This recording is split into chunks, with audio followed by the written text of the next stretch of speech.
अब हंसना नहीं, इसके ऊपर हंसेंगे नहीं, आप लोग नहीं हंसेंगे। अब सुनो, आप ना शर्माना। नेशनल फैमिली हेल्थ सर्वे, उसने सर्वे में यह किया कि कितने मर्द लोग, मैं हमारी बहनों से माजरत चाहता हूं, उनकी मौजूदगी में कह रहा हूं, मगर यह डेटा है, कितने मर्द शादी के बाहर ताल्लुकात पैदा करते हैं। यानी घर में बीवी है मगर दूसरी औरत से ताल्लुकात पैदा करते हैं शादी के बाहर, जिसको अंग्रेजी में बोलते लिव इन रिलेशनशिप। गुजराती में क्या बोलते, मैत्री, हाँ वो है नहीं मालूम, मगर ये डेटा है। अब इसमें क्या कहा गया कि हमारे हिंदू भाई 2.2 मीन नंबर इनके पास पार्टनर थे, सिख और क्रिश्चियन 1.9, बुद्धिस्ट और मुसलमान 1.7, जैन में सबसे कम थे 1.1। अब क्या करेंगे इसका, आप बोलो क्या करेंगे बीजेपी की सरकार।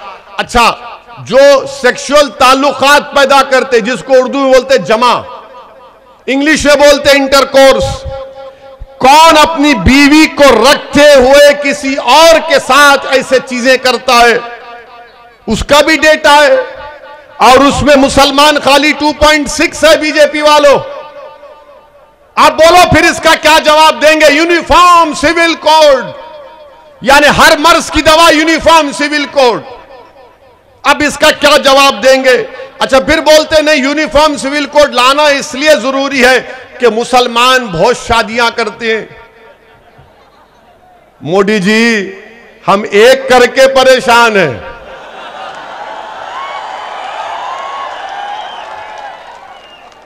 तो गवर्नमेंट का डेटा बोलता है कि मुसलमानों में 1.9% मुसलमान की 2 बीवी, हमारे हिंदू भाइयों के पास 1.2, ज्यादा फर्क नहीं है। और सबसे बड़ी बात यह है कि अगर मुसलमान की दूसरी बीवी होगी तो बीवी होगी और उसको मेंटेनेंस का राइट मिलता है, उसको अपने शौहर के साथ घर में रहने का हक मिलता है। Uniform civil code.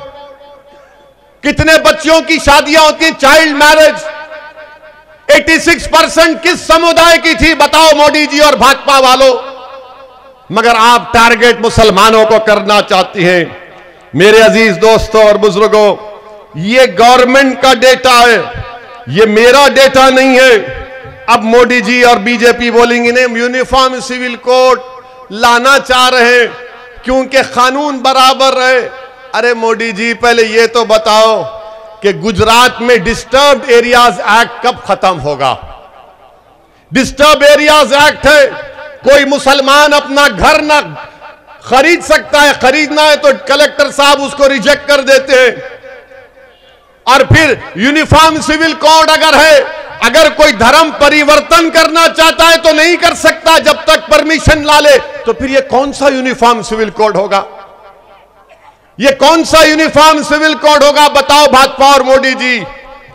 सिर्फ यूनिफॉर्म सिविल कोड इसलिए लाना चाह रहे हैं कि मुस्लिम अकलियत को उनके मजहब से, उनकी मजहबी शनाख्त को कमजोर करके रख दिया जाए।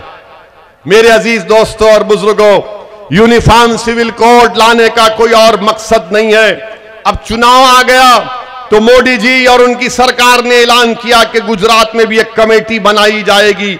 मेरे अजीज दोस्तों और बुजुर्गों, मोदी जी ने कह दिया यूनिफॉर्म सिविल कोड, तो दिल्ली का केजरीवाल भी बोल रहा कि हां यूनिफॉर्म सिविल कोड। इन दोनों का यूनिफॉर्म एक ही है,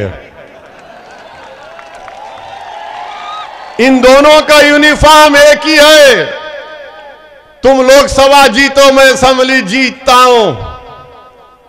जब तबलीगी जमात पर इल्जाम लगा दिल्ली में कोरोना काल में, तो यही केजरीवाल दिल्ली में इल्जाम लगाए तो मोदी जी ने कहा कि हां तबलीगी जमात जिम्मेदार है।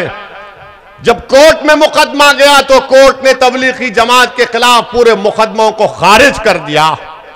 मेरे अजीज दोस्तों और बुजुर्गों, इसीलिए मैं आपसे अपील कर रहा हूं कि इन लोगों की जो अज़ाइम है, इनके जो हरकतें हैं, इसको आपको समझने की जरूरत है।